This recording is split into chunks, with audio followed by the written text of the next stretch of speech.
Hello दोस्तों।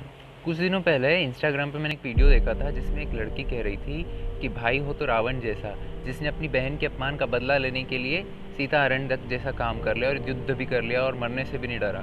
एक video और देखा था जिसमें एक महिला कह रही थी कि पति हो तो रावण जैसा होना चाहिए, जिसने दूसरी औरत को हरण करके तो रख लिया लेकिन उसको छुआ तक नहीं और अपनी पत्नी का सम्मान रखा। और एक फिल्म अभी कुछ दिनों पहले आई, उसका ट्रेलर आया था, उसका नाम पहले दूसरा था, रावण लीला उसका टाइटल था। उसमें कह रहे थे, उसमें कैरेक्टर जो रावण का कैरेक्टर प्ले करता है वो कहता है कि अपमान तो मेरी बहन का हुआ तो भी लोग जय जयकार राम की करते हैं। देखिए इन बातों में दम तो है, आखिर सब बातें गलत लगती भी नहीं है, लेकिन मैं आपको इस वीडियो में ऐसे समझाने वाला हूँ पॉइंट वाइज जिससे आप एकदम क्लियर हो जाएंगे, क्योंकि देखिए आगे बातें और बढ़ने वाली है, इसलिए अपने माइंड को क्लियर कर लीजिए जवाबों के साथ में कि क्यों राम की जय जयकार होती है और रावण की नहीं होती है। सारे पॉइंट्स मैं आपको क्लियर कर दूंगा कि आखिर उसने चीज़ तो ये आती है कि रावण को अपनी बहन से बड़ा प्यार था और उसने अपनी बहन के अपमान का बदला लेने के लिए ऐसा किया, तो ऐसा बिल्कुल भी नहीं है। मैं आपको एक ऐतिहासिक फैक्ट बताता हूँ और वो ये है कि रावण को अपनी बहन से कोई प्रेम नहीं था, क्योंकि रावण ने स्वयं अपनी बहन के पति विद्युंजीवा की हत्या कर दी थी, क्योंकि उस पति ने रावण की बात मानने से इनकार कर दिया था। अगर उसे अपनी बहन से प्रेम होता तो क्या वो अपनी बहन के पति की हत्या कर सकता था?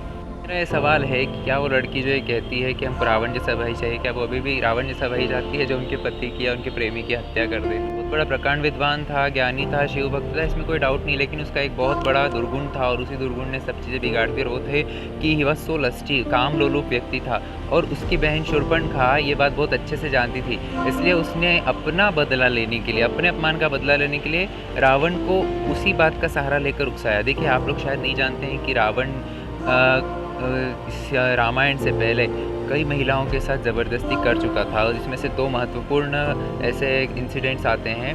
पहला इंसिडेंट तो है उसने एक तपस्या करती हुई तपस्विनी के साथ ज़बरदस्ती करने का प्रयास किया था, लेकिन वो योगिनी थी तो अपने तपस्या के बल से बच गई। लेकिन एक बार स्वर्ग की अप्सरा रंभा के साथ उसने ज़बरदस्ती प्रयास किया था और उसमें वो सफल भी हुआ, कहने को हम ये कह सकते हैं कि उसका रेप उसने किया था।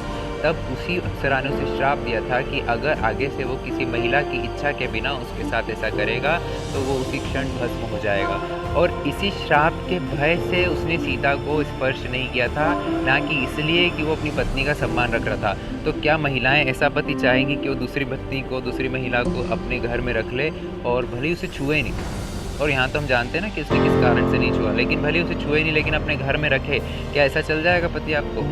क्या आपको ऐसा रेपिस्ट पति चाहिए जो पराई स्त्री को अपना बनाने के लिए आपको विधवा बनाने से भी नहीं चूके? तो बता रहा था रावण की बहन शूर्पणखा ने रावण के सामने सीता का इतना अश्लील वर्णन किया कि वो मैं आपको बता भी नहीं सकता। अगर आप श्लोक पढ़ना चाहते हैं तो आपको रामायण के अरण्य कांड में मिल जाएगा। उसने सीता का अश्लील वर्णन किया, उसने नहीं कहा कि मेरा अपमान हुआ है भाई जाकर बदला लो, उसने सीता का वर्णन किया कि एक ऐसी स्त्री है जिसको आपको लेना ही चाहिए, देखना ही चाहिए, और इस कारण से रावण ने सीता हरण किया था।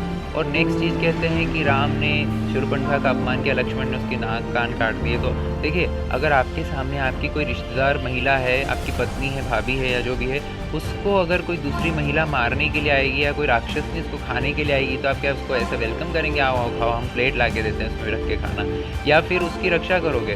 तो इन्होंने भी वही किया, इसमें क्या गलत है? और हम तो ऐसा भी हो सकता था कि सामने वाले जो हमला कर रहे हो उसको जान से ही मार देते, लेकिन इन्होंने जान से तो नहीं मारा, इन्होंने क्या किया, सिर्फ उसके नाक कान काटे। सब बातों से स्पष्ट हो जाता है कि सब सारे जो फैक्ट फैलाए जा रहे हैं कि रावण की जय जयकार करना चाहिए क्योंकि उसकी बहन का अपमान है, सब बकवास है। उसने अपनी बहन के अपमान के बदला लेने के लिए कुछ भी नहीं किया था। दूसरी चीज़, श्री राम ने और लक्ष्मण ने जो भी शूर्पणखा के साथ किया वो बिल्कुल सही था। तीसरी चीज़, रावण को अपनी बहन से कोई प्रेम नहीं था। और चौथी चीज़, रावण एक कामी व्यक्ति था और इसी कारण से उसकी जयकार नहीं होती, जबकि श्री राम में इसके विपरीत गुण थे, इसलिए उनकी जयकार नहीं होती कि भगवान के अवतार थे, बल्कि वो सद्गुणी व्यक्ति थे, महापुरुष थे, इसको देखकर उनकी जयकार की जाती है। तो इस वीडियो को सब दूर फैलाएं, क्योंकि आज देखिए कलयुग का प्रभाव इतना बढ़ गया है कि सब गलत बातें बहुत जल्दी फैल रही है, लोग उसके बारे में जान रहे हैं। देखिए ना, फिल्म बन गई है ऐसी, और आगे देखिए क्या क्या होता है, इसलिए इस बातों को फैला दीजिए ताकि लोगों को जवाब रहे। अगर कोई उनके सामने कहे कि देखो राम ने तो ऐसा किया था, रावण ने तो इसलिए ऐसा किया, तो आपके पास जवाब होना चाहिए। जय श्री राम।